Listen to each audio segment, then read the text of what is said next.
Hello बच्चों, आइए इस प्रश्न को पढ़ते हैं।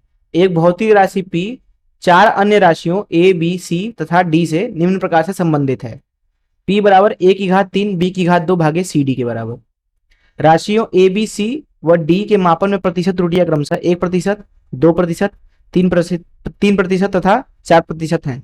राशि P में महत्तम त्रुटि होगी। पहला ऑप्शन है 14%, दूसरा ऑप्शन है 10%, तीसरा ऑप्शन है 7%, अंतिम ऑप्शन है 4%। आइए इस प्रश्न की मुख्य अवधारणा की चर्चा करें। मुख्य अवधारणा, मान लीजिए हमारे पास में एक राशि है y जो कि बराबर है a की घात a, b की घात b, c की घात c, d की घात d के बराबर। तो यहां से हम लिख सकते हैं कि जो y में त्रुटि होगा डेल्टा y भागे y, ये बराबर होगा a गुणे a में त्रुटि डेल्टा a भागे a धन b गुणे b में त्रुटि डेल्टा b भागे b धन c गुणे c में त्रुटि भागे c धन d गुणे d में त्रुटि भागे d।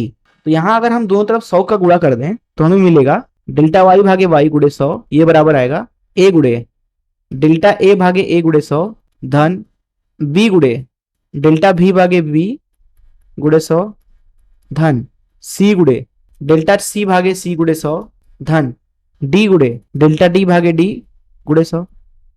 अब यहाँ पे जो ये लिखा हुआ है पूरा, ये दरअसल y में प्रतिशत त्रुटि है।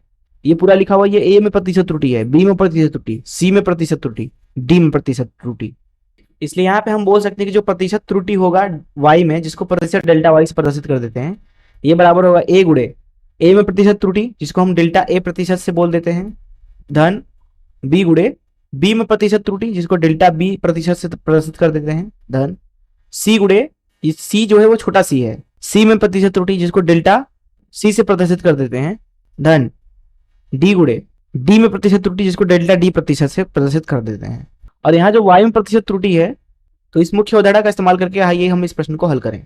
यहाँ पर इस प्रश्न में हमारे पास में एक पद है p जिसका मान दिया गया है हमें a की घात 3 b की घात 2 भागे cd के बराबर। बोला जा रहा है कि जो a b c d है उनमें प्रतिशत त्रुटियां 1, 2, 3 और 4% हैं। बोला जा रहा है राशि p में महत्तम त्रुटि होगी। बात करें अगर राशि p की, तो उसमें जो महत्तम त्रुटि होगी, मुख्य उदाहरण से बोल सकते हैं कि जो राशि p में अधिकतम त्रुटि है जिसको तो यहाँ पे जो राशि p में प्रतिशत त्रुटि होगी जिसको प्रतिशत डेल्टा p से प्रदर्शित कर देते हैं, इसका मान हो जाएगा, अगर हम मुख्य उदाहरण से सोचें तो यह हो जाएगा 3 गुणे a में प्रतिशत त्रुटि जिसको डेल्टा a प्रतिशत से दर्शा देते हैं धन 2 गुणे b में प्रतिशत त्रुटि जिसको डेल्टा b प्रतिशत से दर्शा देते हैं धन c में प्रतिशत त्रुटि जिसको डेल्टा c प्रतिशत से दर्शा देते हैं धन d में प्रतिशत त्रुटि जिसको डेल्टा d प्रतिशत से दर्शा देते हैं। ऐसा सीधे इसलिए हम जोड़ते हैं ताकि जो यहाँ पे त्रुटि है उसका अधिकतम मान निकाला जा सके, और साथ ही साथ इसलिए भी क्योंकि जो त्रुटियां होती हैं वो हमेशा जुड़ती हैं, वो कभी घटती नहीं है। अब यहाँ प्रश्न में हमें delta a, delta b, delta c और डेल्टा d का मान क्रमशः 1, 2, 3 और 4% दिया हुआ है। इसलिए यहाँ पे हम उनका मान डाल सकते हैं और हमें मिलेगा 3 गुणे 1 धन 2 गुणे 2 धन 3 धन 4। इसको अगर जोड़ दे तो 3 धन 4 धन 3 धन 4, 4 4 8 और 8 और 6 14। तो इसलिए इस प्रश्न का उत्तर 14% होना चाहिए, जो कि है प्रतिशत त्रुटि डेल्टा p में। तो आइए देखिए कौन सा ऑप्शन सही है। जैसा कि यहाँ पे आप देख सकते हैं कि पहला ही ऑप्शन सही है। मैं आशा करता हूँ कि आपको इस प्रश्न का हल जरूर समझ आया होगा। धन्यवाद।